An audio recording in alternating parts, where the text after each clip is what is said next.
Hi friends. So இன்றைக்கி வந்து பார்த்தீங்கன்னா எந்த சாரீலாம் வியர் பண்ணிக்கேன்னு பார்க்குறீங்களா? நான் இன்றைக்கி வந்து வயலூர் முருகன் கோயிலுக்கு தான் போகிறேன். ஸோ திருச்சி வந்துட்டு வயலூர் முருகன் கோயில் போகலன்னா எப்படி போவோமா? இந்த வீடியோ ஃபுல்லாகவே சூப்பராக இருக்கும், பாருங்கள். அன்றைக்கி ஏனோ தெரியல வயலூர் முருகன் கோயிலுக்கு போகணும்னு ஆசையாக இருந்தது. ஸோ நான், அம்மா, 2 குட்டீஸ் எல்லோரும் சேர்ந்து பைக்கில் வயலூர் முருகன் கோயிலுக்கு ட்ராவல் பண்ணி வந்துட்டோம்.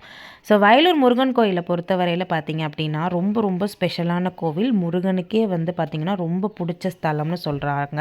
அண்ட் அது மட்டும் இல்லாமல் கிருபானந்த வாரியார்கிட்ட வந்து முருகன் வந்து பேசினதாகவும் சொல்லக்கூடிய கோயில் பார்த்திங்கன்னா வயலூர் முருகன் கோயில் தான். அவர் எங்கே போய் என்ன பேசினாலும் முதல் வார்த்தை முருகனை, வயலூரில் இருக்க முருகனை ரொம்ப உயர்த்தி தான் பேசுவார். ஸோ இது எல்லாமே உங்கள் எல்லாருக்குமே தெரிஞ்ச ஒரு விஷயந்தான். ஸோ எனக்கு தெரிஞ்ச ஒரு சில விஷயங்களை இங்கே நான் உங்களுக்கு ஷேர் பண்ணுறேன். ஸோ ஃபஸ்ட்டு பார்த்திங்க அப்படின்னா வயலூர் முருகன் கோயிலுக்கு போனோடனே நாங்கள் பைக்கை பார்க் பண்ணிவிட்டு அங்கேருந்து கொஞ்சம் தூரம் நடந்து வந்து நம்ம நேராக போய் கருப்பண்ண சுவாமியை தான் போய் கும்பிட்டோம். கருப்பண்ண சாமி கும்பிட்டுட்டு அங்கே இருக்க சின்ன தெப்ப குளம் மாதிரி இருக்கு இல்லையா, அங்கே வந்து நின்று ஒரு நிமிஷம் சாமி கும்பிட்டுட்டு தான் வந்தோம்.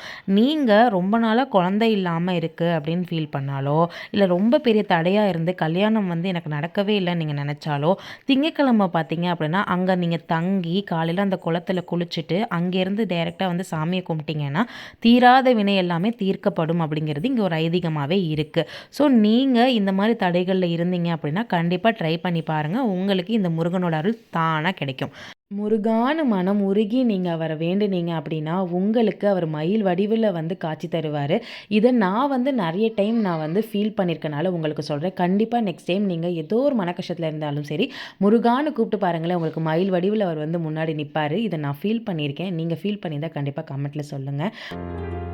ஃபைனலி முருகன் கோயில் வந்தாச்சு. கோயிலில் பார்த்தீங்க அப்படின்னா நாங்கள் வரும்போது நட சாத்துற மாதிரி ஆயிடுச்சு. நடையில் ஸ்க்ரீன் போட்டு அலங்காரம் பண்ண போகிறாங்க போல். ஸோ அதனால் டக்குன்னு எங்களுக்கு வந்து சாமியை பார்த்துட்டு மூவ் பண்ண சொன்னாங்க.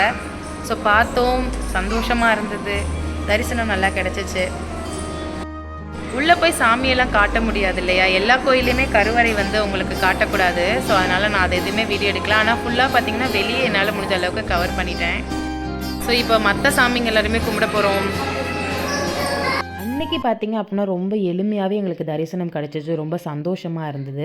ஸோ நாங்கள் நின்று ஃபோட்டோஸ்லாம் எடுத்துக்கிட்டு நுழைவு வாயிலில் இருக்கிற கோபுரத்தையும் ஒரு பிக்சர் எடுத்துக்கிட்டு அதை சுற்றி பார்த்திங்க அப்படின்னா நந்தி, இங்கே வந்து கோயிலில் முன்னாடி பார்த்திங்க அப்படின்னா சிவபெருமான் தான் இருப்பார். ஏன் அப்படின்னா முருகன் வந்து பார்த்திங்கன்னா கல்யாணத்தை ஆனதுக்கு அப்புறமே சிவபெருமானை இங்கே தான் வந்து வழிபட்டதாக ஒரு ஐதீகம் இருக்குது. ஸோ ஃபஸ்ட்டு என்ட்ரன்ஸில் பார்த்திங்கன்னா கண்டிப்பாக சிவனும் அதுக்கப்புறம் ஆதிநாயகி இருப்பாங்க. அதுக்கப்புறம் தான் நம்ம போய் முருகனை பார்க்குற மாதிரி இருக்கும்.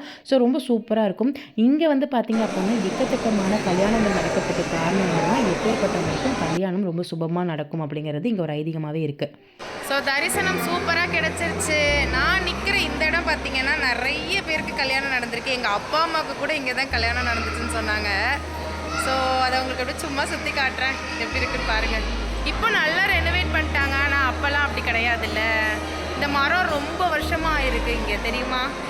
இப்போ வீடியோ பார்த்துட்டு இருக்க உங்களுக்கு ஒரு கேள்வி. நான் இப்போ ஒரு மரத்தை காட்டினேன் இல்லையா, அந்த மரம் எத்தனை வருஷமாக இங்கே இருக்குன்றதை கண்டிப்பாக கமெண்ட்டில் சொல்லுங்கள். அண்ட் எனக்கு அதை பற்றி தெரியும், இருந்தாலும் நீங்கள் கமெண்ட்டில் சொல்லுங்கள். உங்கள் எல்லாருக்கும் வயலூர் முருகன் கோயில் எவ்வளோ விஷயங்கள் தெரிஞ்சிருக்குன்றதை நான் தெரிஞ்சுக்கிறேன். அப்புறம் பார்த்திங்க அப்படின்னா கோயிலுக்கு போயிட்டு இங்கே ரொம்ப வருஷமாக என்னோடய ஃப்ரெண்டை நானும் போய் பார்க்காமே இருந்தேன் ஆஃப்டர் பேபி பிறந்ததுக்கப்புறம். ஸோ அவளுக்காக பார்த்திங்க அப்படின்னா அவள் இந்த ஊர் தான். ஸோ அதனால் நான் அவளுக்காக பார்த்திங்கன்னா ஃப்ரூட்ஸ்லாம் வாங்கிட்டு அவள் வீட்டுக்கு போனேன்.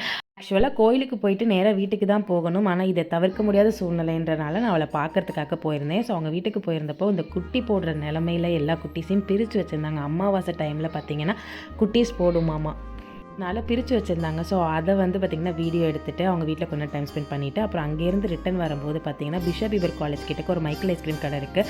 அங்கே வந்து பார்த்திங்கன்னா ஐஸ்கிரீம் என் குழந்தைங்க கேட்டாங்கன்னு வாங்கி கொடுத்துட்டு கிளம்பிட்டேன். நான் வந்து தோடை கழட்டிட்டேன், ரொம்ப வெயிட்டாக இருந்ததுனால கழட்டிட்டேன். ஸோ இது மாதிரி இன்ட்ரெஸ்டிங்கான வீடியோட உங்களை நான் வந்து சந்திக்கிறேன். இது வந்து சின்னதான லாங் வீடியோ தான். ஸோ மீண்டும் இன்னும் வந்து சந்திக்கிறேன். அன்டில் தென் பாய், டேக் கேர். பிடிச்சிருந்தால் லைக் பண்ணுங்கள், கமெண்ட் பண்ணுங்கள், ஷேர் பண்ணுங்கள்.